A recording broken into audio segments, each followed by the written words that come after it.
Hey everybody, and welcome to Motivational Monday, where you can learn how simple shifts in your habits can lead to profound results in the way that you feel and in the way that you look.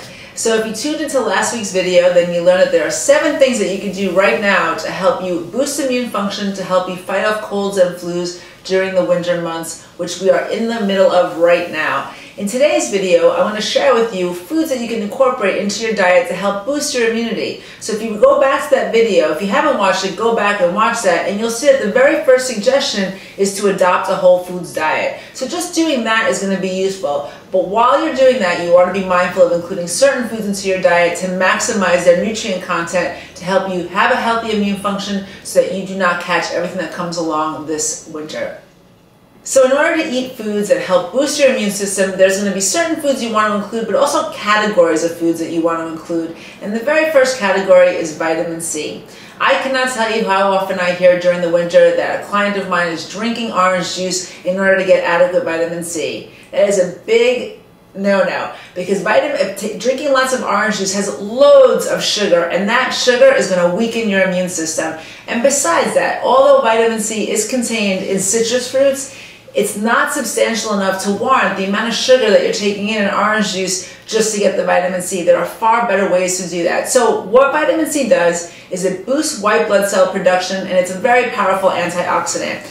I mentioned in the video, last week's video, that you can take vitamin C prophylactically, or you can make a very strong effort to eat foods that are rich in vitamin C in order to get adequate amounts. So believe it or not, the food that has the highest amounts of vitamin C are peppers, red peppers, orange peppers. These contain 3 times the amount of vitamin C as citrus fruits, which also contain some vitamin C. So including these in your diet would be wonderful. Just cut them up into salads. You can cut them up into strips and use them as a dip and have some hummus with it or something like that. But including these in your diet is a great way to get vitamin C. You can also have citrus fruits, and believe it or not, dark green leafy vegetables are also a really nice source of vitamin C, so including something like kale or spinach in your diet would be another really wonderful way to get adequate amounts of vitamin C. So as a category, vitamin C would be number 1.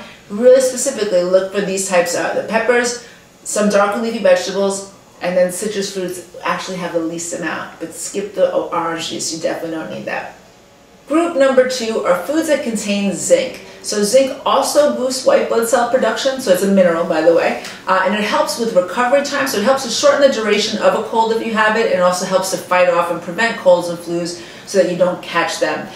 Zinc is also really good for wound healing and skin conditions. It's great for your eyes, a whole host of systems in your body.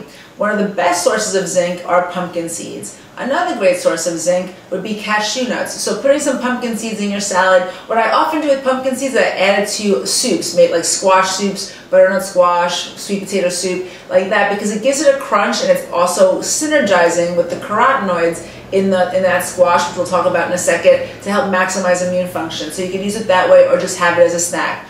Other great sources of zinc include cacao powder, so having like 85% dark chocolate, like a piece every day, would be a really good way to get some zinc. And also spinach is a good source of zinc. So including things like that in your diet would be suggestion number 2.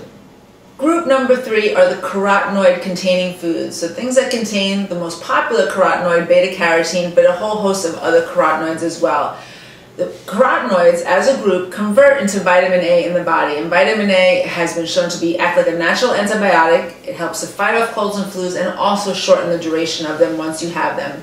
Carotenoids are also great for your skin and overall improvement of your health. So it's important to include these foods in your diet on a regular basis, even when it's not the winter, but in the winter specifically, you really want to be mindful of doing so.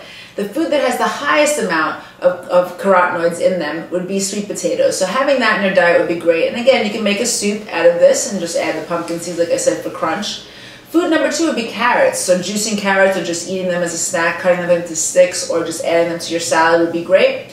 Peppers are also a good source of carotenoids, as are dark green leafy vegetables. So including these foods in your diet would be great, but again, be mindful of including specifically the sweet potatoes and the carrots, because they are the highest in those carotenoids. So that group is suggestion number 3.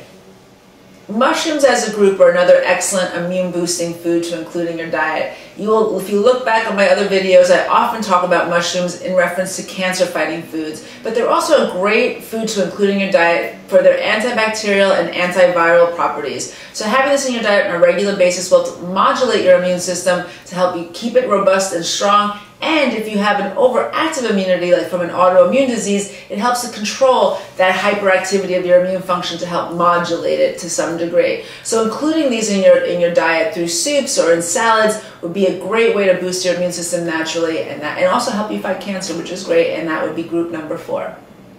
Food number 5 is garlic. So garlic has amazing antibacterial, antiviral, and antifungal properties. It has been shown that if you consume garlic regularly, it could prevent colds and flus, and it could also shorten the duration of them once you have them. So, as you know, if you watch my recipes, I love garlic, and I put a lot of it in almost everything that I make. So you can put it into, like, just stir fry it and then add vegetables to it. Again, maybe stir fry some kale to kind of synergize things. You can also put it into soups. However you prefer to eat garlic, it's pretty ubiquitous. People know how to use it, but that would be a great thing to include in your diet mindfully over the winter to help protect your immune system. Number 6 is the spice ginger. So ginger has been shown to have antimicrobial activity, so it helps to fight off bacteria and viral infections. It also helps to heat up your body, so it helps you sweat out some of those toxins. It has been shown to help shorten the duration of colds and flus. And in fact, one of the doctors that I work with, Dr. Leo Galland, he often recommends drinking lots of ginger tea, putting on your absolute warmest clothes, socks, get in bed with a hat on, and just let your body sweat it out if you do get sick. It's a great way to just drive those viruses out of your body. The gingerol in ginger also has anti-inflammatory properties, so it's useful for any sort of achiness and pain in your body that is associated with the flu. And having that on a regular basis can help prevent colds and flus, but certainly will help you treat it if you have it. If you need suggestions on how to make a great ginger tea, you can go back in the archives. I have a lemongrass ginger tea recipe. One of my first videos was about that. It's also really good to clear out the lungs with bronchitis. So if you're feeling congested in the chest and the lung area, that would be a great thing to do. And again, check back on that video on the teas, because sage would be a great thing to include to help clear out the lungs.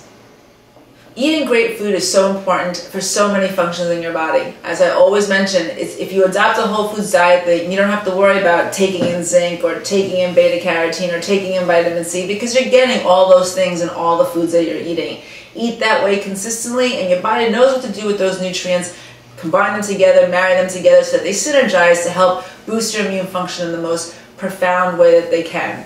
Again, you want to go back to that original video, because there's so many lifestyle factors that are involved with a healthy immune function, like getting adequate sleep and exercise. So definitely look at that as well, because that is a very valuable part of having a healthy immune system, but also an excellent life, because when you're sleeping well and you're exercising and you're eating well, you feel good, and that shows in the way that you live every day. But then you can come back here, look at these foods, and then find ways to include them in your diet. I have an arsenal of recipes in my website that you can, absolutely, I would love to have you try and then give me your feedback on. But there's lots of suggestions out there to get you rolling with this and help you include these foods in your diet. So, do you eat these foods? And if you do, how do you include them in your diet? What is your favorite recipe to keep your body healthy and strong during the cold and flu season? I would love to hear your comments below. If you are watching this on YouTube, you can click on the link below this video, which will bring you right to my website, and you can comment there. It's so much easier to get back to everybody on the blog than it is on YouTube, but I do love your feedback, so please leave your comments. If you like tips like this and you're looking for more of them, then come on over to BarbaraMendezNutrition.com and you can sign up for the mailing list there. Once you do, you will automatically receive an email from me every Monday, either a written or a video blog with some inspirational tip, suggestion, or recipe to help move you closer to your goals. You can follow me on Facebook or Twitter, and certainly forward this to anybody you think that would benefit from the information. I would love to have you share it with them. Thanks so much, everybody. Stay healthy. Have an awesome winter. It's actually a really great time of the year to be introspective and have a good understanding of where you need to go when the spring comes along. But stay happy and well, and I will see you next time.